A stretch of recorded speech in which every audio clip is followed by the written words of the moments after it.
Ladies and gentlemen, welcome to the movie of our trend. Our trend is going to be new business models and entrepreneurship shake up the tourism industry. I will first give you a short explanation of the trend. New business models and entrepreneurship is all about the development and changes in businesses. They try out new things in order to get more out of the tourism industry. My colleague is going to tell you something about the history. Entrepreneurship is the capacity and willingness to develop, organize, and manage a business. The most obvious example of entrepreneurship in business goes back, of course, to the time the first business started to arise. They always try to develop themselves in order to keep being attractive to the clients. One thing they use as well is new business models. Business models are models a company is striving for. They always try to have a good business models also in order to keep being attractive to the clients, in case it is being attractive to tourists at a particular destination. One example of a new business model is technology. Technology goes back to earlier times and it has developed itself immense. One of the first types of technology, as we heard in the lecture, which was important for traveling, was the rise of books. Because they were printed and the stories were told about certain destinations, people wanted to visit those places as well. One example is Around the World in 80 Days. Technology is also important in the form of television. There were a lot of movies shown about places and there were news broadcasts as well, which led to people thinking there were more in the world than just the place they lived in, and they wanted to visit those places afterwards. Internet is the most recent form of technology being important for the tourism industry. People can search for places to visit, airlines, hotels, famous sites, etc. online. This leads to people visiting new places more and more. I will tell you something now about the three themes we chose. The first theme is going to be extraordinary accommodations. The issue is going to be the effect of extraordinary accommodations on certain destinations. One example is how the Tongoli Wilderness Lodge, built by Blue Forest, is helping out the local community of Malawi. It is an example of an extraordinary accommodation because these lodges are tree houses.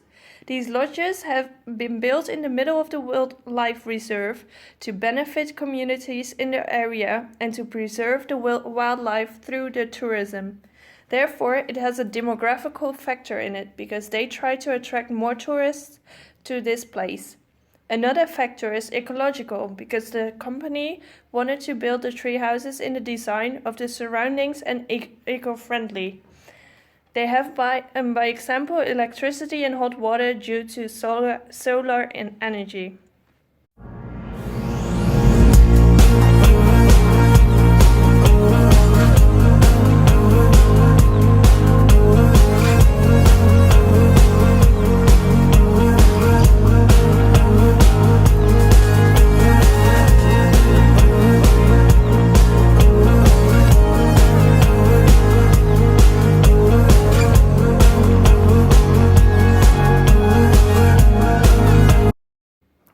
Another theme is attraction by technology. The issue within this theme is the effect of the technology on the attraction of tourists to a certain destination. An example is the movie of The Lord of the Rings and The Hobbiton and the effect of this for the tourists to New Zealand. There was a 50% increase of arrivals in New Zealand since the release of the first movie in 2001. Those movies were, however, not the only factor for the increase of visitors. Only 1% said that the movie was their reason to come to New Zealand, and 6% said that it was one of the main reasons they came. It is a personal experience for us as well because Marlique had this as a reason to go to New Zealand as well. However, since the tourism is the second largest income source of New Zealand, 1% brings a lot of money to New Zealand. Therefore, this theme has an economical factor. Another factor is socio-cultural, because visitors of New Zealand will see the culture of New Zealand as well. The last theme is the tourism development. The issue within this theme is the effect of tourism development on the attraction of tourists to the less developed world.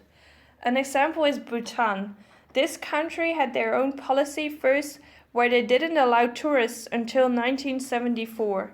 But now the Tourism Council of Bhutan is planning to rebrand the kingdom as the Last Shangri-La, based on a novel. This means that the country will develop a bigger attraction to tourists. There is a demographical factor in this theme because there will be more tourists being able to come after the change. Another factor is sociocultural because they will show their culture to more visitors. I will tell you something now about our last theme and why this theme is important for Bhutan. Bhutan is situated in the eastern Himalayas. In 1974, tourists were first permitted to enter the country. The tourist numbers rose from 287 in 1974 to over 7,000 in the year 1999, and then have risen rapidly. Bhutan is having a Buddhistic culture, but they also have a very ancient culture. They want to protect this culture. Tourism is recognized nowadays as a form of achieving socio-economic development and also for some income. Besides that, tourism is being used to maintain the biodiversity. There are a few regulations for tourism in Bhutan. They do this to regulate the actual visitors and also to protect their culture and country for destroying. A few of these regulations are: 1. Visitors must travel on pre-booked packages holiday. No independent travel allowed. 2. All visitors, irrespective of accommodation and choice of tour, must pay €250 per person per day. This includes accommodation, food, travel, transportation and guides. 3. All booking must be made through companies licensed to operate in Bhutan. 4. Not all areas of the country are open to access to visitors. They do this to ensure that religious life can continue. Also partly for safety and environmental reasons, such as heavy snow for example. 5. All accommodation must be government approved and guides must be licensed. And also the last, there is only one airport, who calls Paro, that exists in this country, which helps control the international arrivals. The Tourism Council of Bhutan is planning to rebrand. They do that as follows.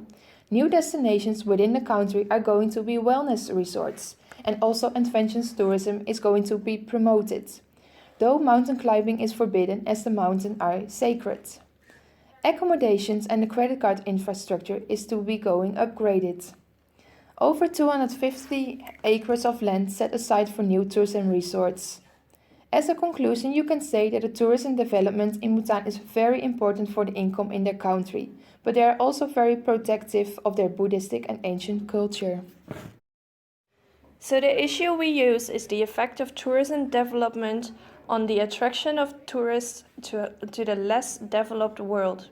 In lots of developing and least developed countries, tourism is a great option to promote economic development.